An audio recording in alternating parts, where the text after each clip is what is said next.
देवियों, सज्जनों और नन्हे दोस्तों, नए रूप में सुसज्जित कोलकाता के एमपी बिड़ला तारामंडल में आपका स्वागत है।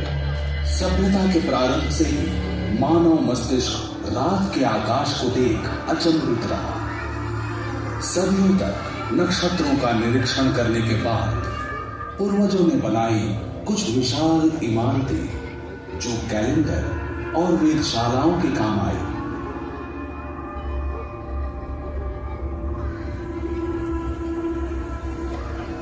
इंग्लैंड में लगभग 4000 साल पहले निर्मित स्टोनहेंज संभवतः अंग्रेजों की वेधशाला ही थी।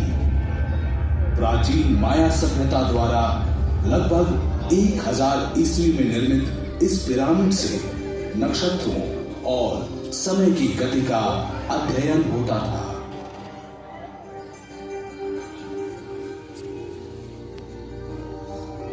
लेकिन विज्ञान और तकनीक के विकास ने महाकाश के बारे में हमारी पुरानी सोचों को बदल दिया।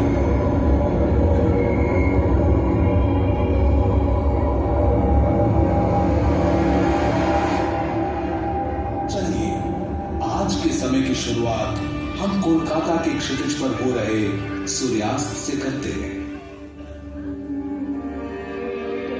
संध्या काल का आकाश हमें संकेत देता है आने वाले अंधकार का।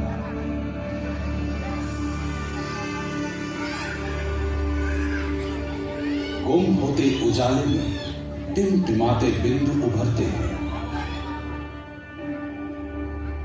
जल्दी ही हमें रात्रि का शानदार आकाश दिखने लगेगा। महाकाश के एक कोने में खड़े होकर हम नक्षत्रों से भरे असीम आसमान को देखते हैं, मानो ये हमें आमंत्रित कर रहा हो।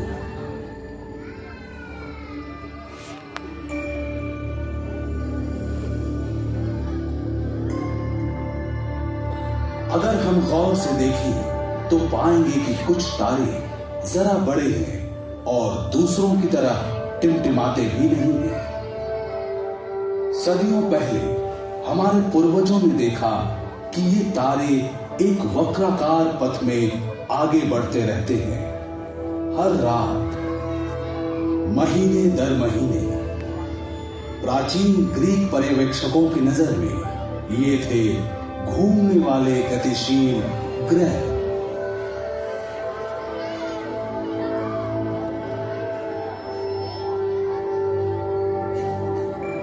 अब हम जानते हैं कि ये सुदूर में बसे खूबसूरत ग्रह हैं जिन्हें रोशनी मिलती है हमारे ही सूर्य से।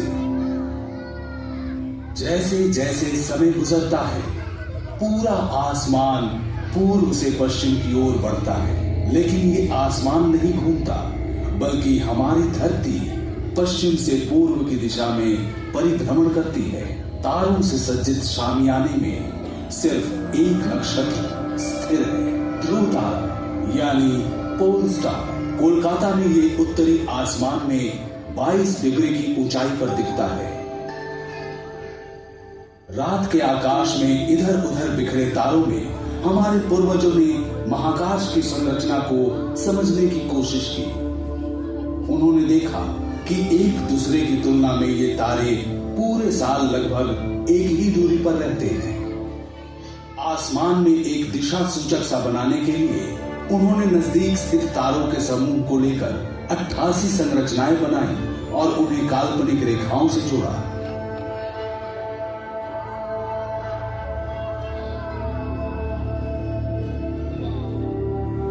मनुष्य ने अपनी विलक्षण कल्पनाओं द्वारा इन बिखरे तारों को जानी पहचानी आकृतियों से बदल दिया, जिन्हें तारामंडल कहा गया। ये प्राचीन नक्शे सदियों तक मानव को दिशा ज्ञान, सामुद्रिक यात्राओं और समय काल के अध्ययन में मदद करते रहे। इन तारामंडलों को लेकर मिथकीय कहानियां गढ़ी जाने लगी और महाकाश पर्यवेक्षकों ने उन्हें मौसम परिवर्तन, बाढ़ और फसलों की बुआई और कटाई से जोड़ना शुरू कर दिया। रात को दिखने वाले तारामंडलों में से सबसे स्पष्ट है कालपुरुष अर्थात ओरायन। तारों को आपस में मिलाकर जो आकृति बनी वो था ग्रीक मिथक का महान शिकारी ओरायन। इस शिकारी की कमर की सिधाई में दिखने वाले 3 चमकीले तारे दुनिया के कोने कोने में महत्व रखते हैं। आज आसमान में दिखने वाले अन्य तारामंडल हैं आशा मेजर या ग्रेट बेयर कॉन्स्टलेशन, जिसे भारत में सप्तर्षि मंडल कहते हैं, कैसियोपिया रानी, टॉरस यानी वृषभ,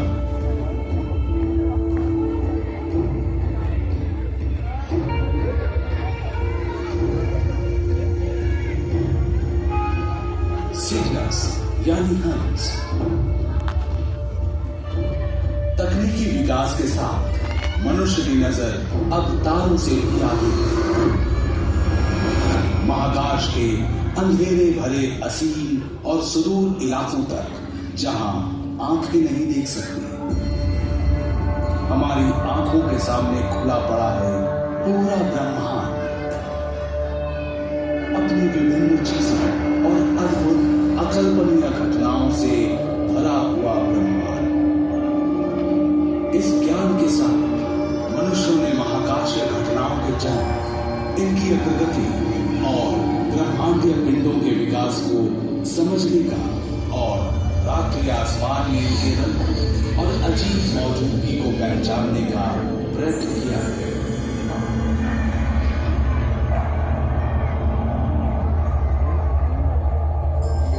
चलिए अब हम चलते हैं अनगिनत विविधताओं से भरे हैरत अंगेज महाकाश में।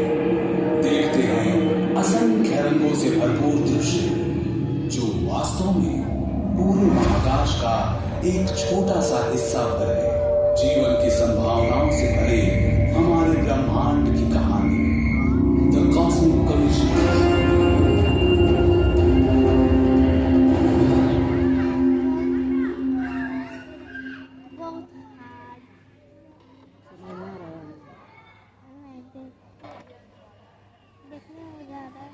महाकाशीय सागर के एक किनारे खड़े होकर नक्षत्र बहुत शांत दिखते हैं। लगता है ब्रह्मांड में सब कुछ अनुशासित है। जब रात के अंधेरे में अचानक ही कुछ नया दिखता है तो हमें हैरत होती है। आसमान में धूमकेतु के आने से हमारे पूर्वज हमेशा आतंकित होते थे। सन 1631 में जब वेसुवियस पर्वत का शिखर ध्वस्त हुआ तो उसके चलते लावा से इटली के 2 शहर बर्बाद हो गए। उस समय एक धूमकेतु दिखा और इस अजनबी घुसपैठिए को भी इस विनाश और विस्फोट का दोषी माना गया। 1665 ईस्वी में लंदन के लोगों ने प्लेग में हुई मौतों के लिए भी एक धूमकेतु को ही जिम्मेदार माना था। पहले लोग सोचते थे कि ऐसे धूमकेतु अशुभ होते हैं, किसी अनहोनी को जन्म देने वाले। आज हम जानते हैं कि धूमकेतु शुरू में सूर्य की परिक्रमा करने वाली बर्फीली चट्टानों के टुकड़े होते हैं, हमारे सौर मंडल के ग्रहों से काफी दूर। अगर इनमें से कोई सूर्य की गर्मी के नजदीक वाले परिक्रमा पथ में खींचा आता है तो बर्फीली सतह ठोस से गैस बन जाती है, पीछे छोड़ते हैं चट्टान और धूल से भरी मीलों लंबी पूंछ। लेकिन धूमकेतु की पूंछ के चट्टानी टुकड़े, जो उल्का पिंड कहलाते हैं, धरती के वातावरण से टकराएंगे। टकराते ही ये जल उठेंगे, ज्वलंत उल्काओं का स्रोत फूटेगा।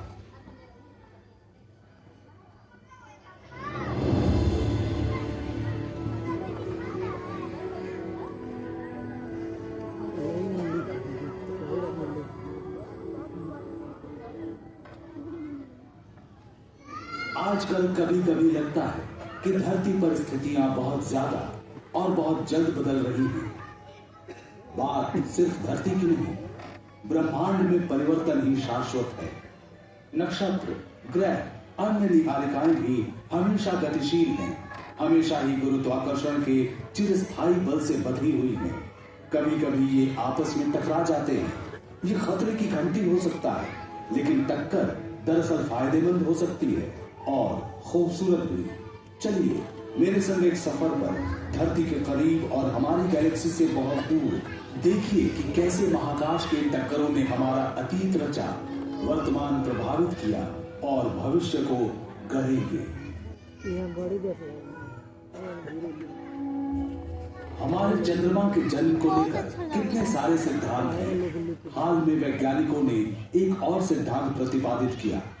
समय काल में पीछे चलते हैं 4.5 अरब साल पहले अतीत में, जानते हैं कि उनके अनुसार क्या हुआ था।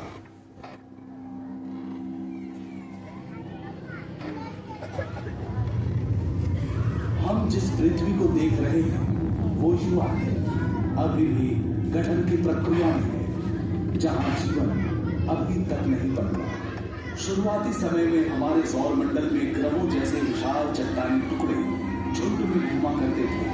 कुछ का परिक्रमा पथ था जो उन्हें पृथ्वी के नजदीक लाया। ये थोड़ा ज्यादा करीब आ गया।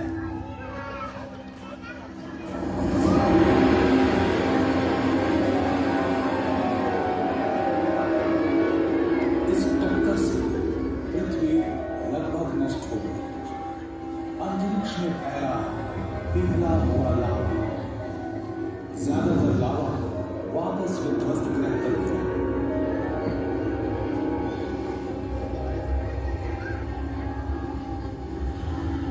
बाकी रह गया परिक्रमा पथ में।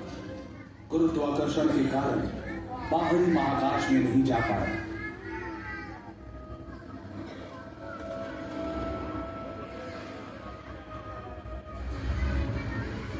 जब ये खुरदुरे चट्टान धरती के चारों ओर घूमने लगे, गुरुत्वाकर्षण ने इन्हें एक साथ किया। ये टकराते गए, जुड़ते गए, इनका आकार बड़ा होता गया।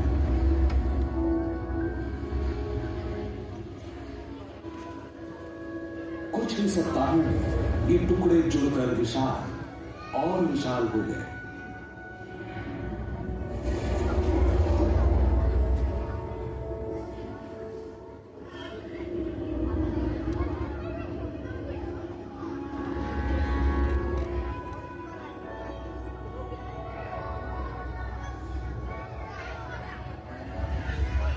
एक महीने से भी कम समय में आकार अविश्वसनीय हो गया।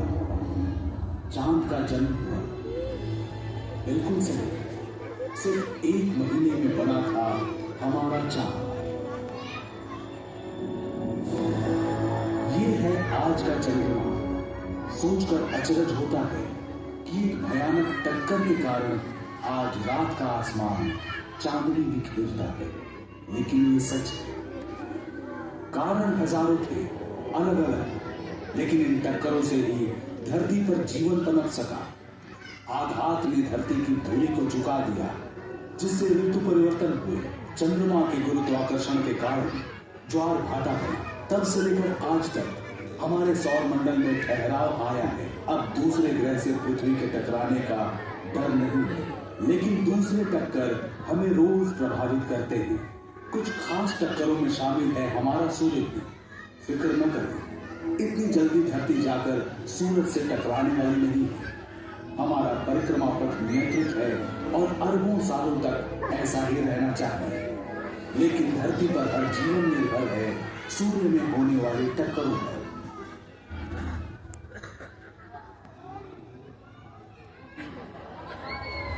सूर्य एक नक्षत्र है, रात को दिखने वाले दूसरे तारों जैसा।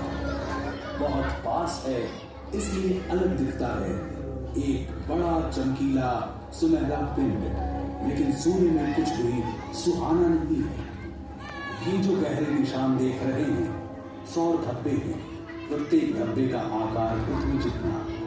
सौर धब्बे का रंग गहरा दिखता है क्योंकि सूरज पर ये सबसे ठंडे स्थान है। तापमान 4400 डिग्री सेंटीग्रेड। बाकी का सूर्य तो और भी गर्म है। दूसरे नक्षत्रों की तरह सूर्य की ऊर्जा भी सूक्ष्म कणों यानी प्रोटॉन के टकराव से निकलती है। हर सेकंड सूर्य में असंख्य प्रोटॉन टकराते और बुझते रहते हैं, जिससे असीमित परिमाण में ऊर्जा निकलती है। अधिकतर ऊर्जा सूर्य को प्रकाशवान बनाती है।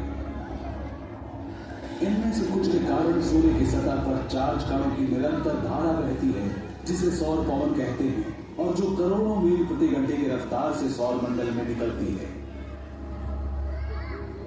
या कम अंतराल और तीव्र गति वाली सौर आंधी जो कणों को महाकाश में उड़ा देती है।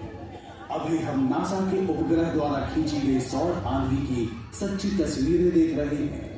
उसे स्थिर देखा, सौर आंधी का बादल उपग्रह से टकराया और चित्र लेने वाले उपकरण पर छा गया।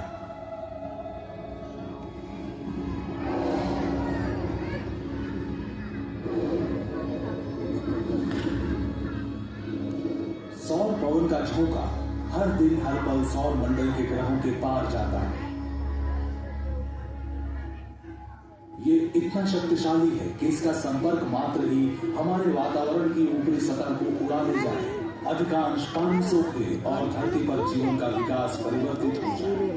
लेकिन खुशकिस्मती से धरती की सुरक्षा करता है एक अदृश्य कुदरती कवच। अभी आप जो देख रहे हैं वो पृथ्वी के चुंबकीय क्षेत्र का काल्पनिक चित्र है। धरती के लौ अंतर्भाग के कारण हमारी धरती विशाल चुंबक की भांति काम करती है, कुछ चीजों को आकर्षित, कुछ को विकर्षित करती है। ये कवच सौर पवन से धरती को बचाता है, लेकिन कुछ कण इस चुंबकीय बाधा को पार कर जाते हैं और पहुंच जाते हैं उत्तरी तथा दक्षिणी ध्रुवों पर।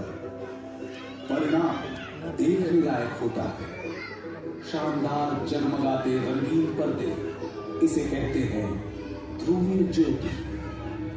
सौर पवन और सौर आंधी से निकले आवेशित कण जब धरती के ऊपरी वातावरण से टकराते हैं, तब वातावरण में मौजूद गैस आलोकित हो उठते हैं। ये है इंटरनेशनल स्पेस स्टेशन, जो 400 किलोमीटर की ऊंचाई से धरती की निचली कक्षा में परिक्रमा करता है। महाकाश में जाकर ध्रुवीय ज्योति को देखने वाले कम ही हैं।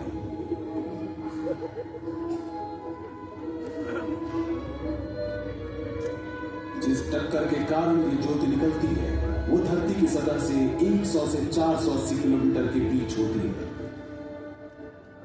जहाजों की उड़ान पर से भी ऊंचा।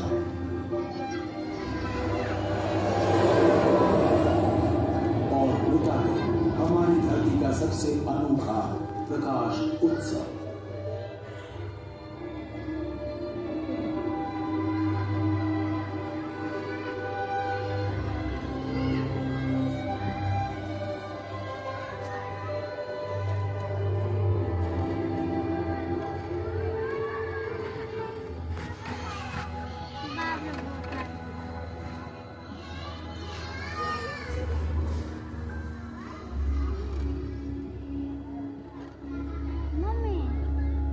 लेकिन जैसा कि हम देख चुके हैं, हर टक्कर का परिणाम खूबसूरत और हानि रहित नहीं होता। उनमें से एक के कारण अविस्मरणीय घटना हुई और धरती पर जीवन का क्रम बदल गया। इसकी शुरुआत हुई वहां जहां एस्टेरॉयड सूर्य की परिक्रमा करते हैं। सौर मंडल के प्रारंभिक 20-30 लाख वर्षों में जब ग्रह बन रहे थे, तब जो चट्टान और धातु के टुकड़े छूट गए, उनसे बने एस्टेरॉयड। ज्यादातर एस्टेरॉयड दिखाई देने वाले कक्ष में घूमते हैं, जो स्थित है मंगल और बृहस्पति के बीच। कुछ और भी करीब हो सकते हैं। किसी भी साल लाखों में एक मौका हो सकता है कि एस्टेरॉयड धरती से टकराएगा, लेकिन 6.5 करोड़ साल पहले एक टकराया था।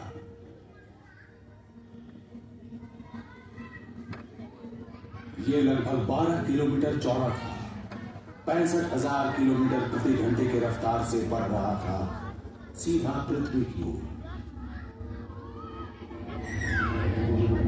लेकिन हम जिसे जानते हैं, तब पृथ्वी ऐसी नहीं थी। मनुष्यों के अस्तित्व में आने से बहुत पहले, जब विशालकाय डायनासोर्स घुमा करते थे, उनके दुर्भाग्य से सब बदलने वाला था।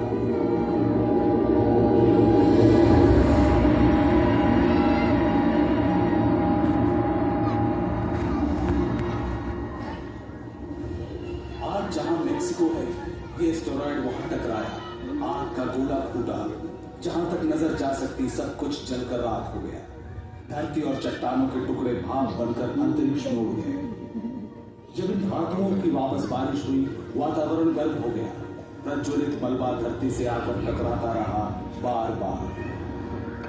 हर चीज जिसमें आग लग सकती थी वो जल गई। 1 घंटे तक धरती में चारों ओर तापमान 300 डिग्री सेंटीग्रेड से भी अधिक हो गया, किसी भट्टी के समान गर्म। चारों ओर धुआं और राख फैल गई।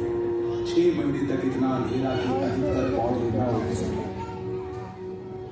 टक्कर से हुए महाविनाश और ज्वालामुखी विस्फोटों तथा बदलते समुद्र के स्तर के बीच धरती पर मौजूद 3/4 जीवन रूप खत्म हो गया। डायनासोर्स का दौर खत्म हो गया था, लेकिन जीवन नहीं रुकता और उस बार भी जीवन बचा।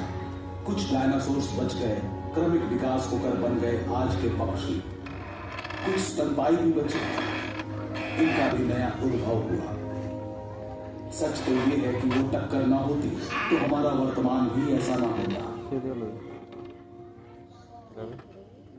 क्या ऐसी टक्कर फिर से हो सकती है? एस्टेरॉयड अभी भी है। अगर कोई एक सामने आ जाए तो हम क्या करेंगे? इन्हें उड़ा देना कारगर नहीं। छोटी चट्टानों का झुंड टूट पड़ेगा हम पर। लेकिन वैज्ञानिक सालों से इन एस्टेरॉयड के अध्ययन और निरीक्षण में लगे हैं। उन्होंने सुझाया है सरल उपाय।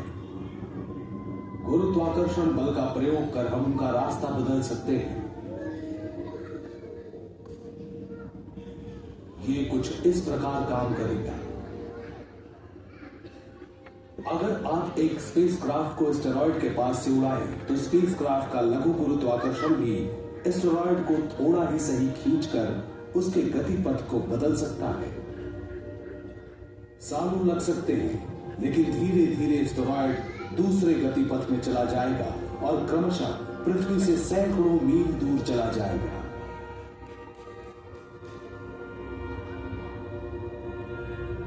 कुछ 100 मील की दूरी भी काफी नहीं है, लेकिन हमारी सुरक्षा के लिए पर्याप्त है।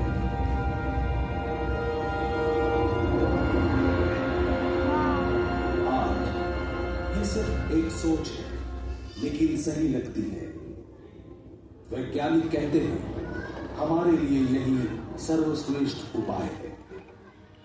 किसी दिन आप में से कोई एक और बेहतर उपाय सोच लेगा, जो महाकाश के इन अजूबों से धरती की सुरक्षा कर पाएगा।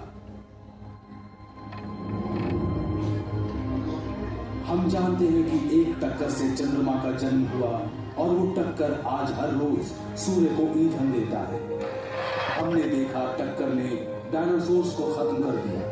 हमने सीखा हम कैसे गुरुत्वाकर्षण के प्रयोग से अपना भविष्य सुरक्षित कर सकते हैं। सब कुछ यहीं पर घटित हुआ, पास के महाकाश में।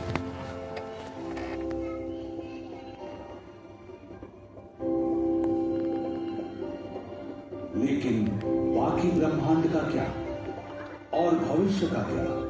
महाकाश में टक्करों का क्या असर होगा हम पर?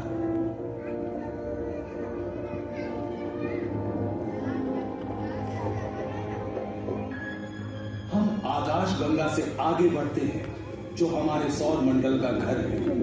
ये आकाश गंगा हजारों अरबों नक्षत्रों और खरबों दूसरे ग्रहों का, साथ साथ गैस और धूल के विशाल समूहों का भी घर है। गैलेक्सी के नक्षत्र एक दूसरे से इतने दूर हैं कि टकराने की संभावना न्यूनतम है, लेकिन अपवाद तो होते ही हैं। चलिए हमारी गैलेक्सी के मुहाने पर पल भर ठहरते हैं। जो नक्षत्र हमारे पास से गुजर रहे हैं वो गोलाकार समूह का हिस्सा है। यहाँ सभी तारे ऐसे ठूंसे हुए से रहते हैं कि कभी कभी आपस में भिड़ जाते हैं। ऐसा अमूमन नहीं होता। यहाँ भी लाखों वर्षों में एक बार ऐसा होता है।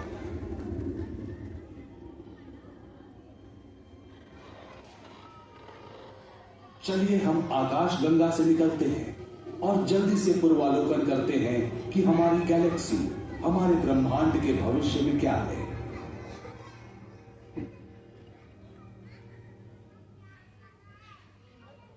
भविष्य में अरबों वर्ष आगे आ गए हैं हम, पृथ्वी से 5 लाख प्रकाश वर्ष दूर। देखिए, आकाशगंगा पड़ोस की गैलेक्सी एंड्रोमेडा से टकराने वाली है।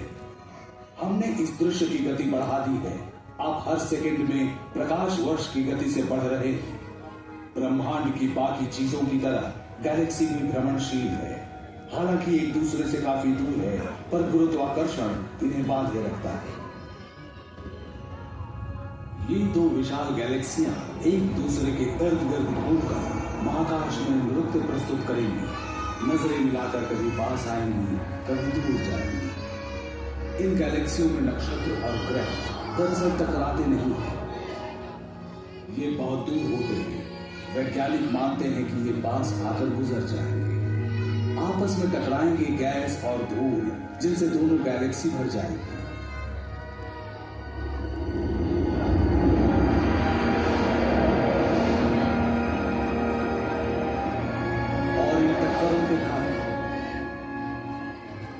जन्मेंगे अनगिनत नक्षत्र और ग्रह।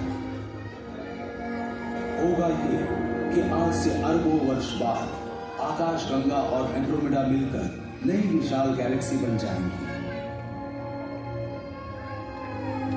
गैलेक्सी की टक्करें उनके जीवन की सामान्य बात है। सच तो ये है कि हमारी गैलेक्सी भी दूसरी छोटी गैलेक्सियों की टक्कर से बनी है। इन टक्करों के बिना आकाशगंगा का अस्तित्व नहीं होता और शायद हम भी नहीं होते।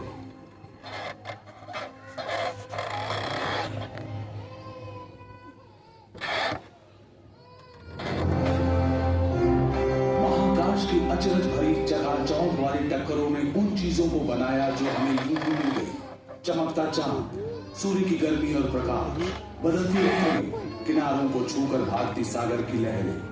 इन टक्करों ने डायनासोर्स को खत्म किया, ब्रह्मांड का नक्शा बदल दिया, गैलेक्सियों को फिर से गढ़ा, नए सितारों, नई दुनियाओं को जन्म दिया। निरंतर विकसित हो रहे विशाल ब्रह्मांड का क्षुद्रतम हिस्सा है हम। कभी लगता है एक छोटे सफर के राही हैं हम, लेकिन हम खोज पर निकले हैं निरंतर बदलते ब्रह्मांड को समझने की कोशिश में। और कुछ नहीं पता कि टकरावों के चलते बनते बिगड़ते इस ब्रह्मांड में हमारी अदम्य जिज्ञासा के कारण अगली बार किस सच से टकराएंगे हम।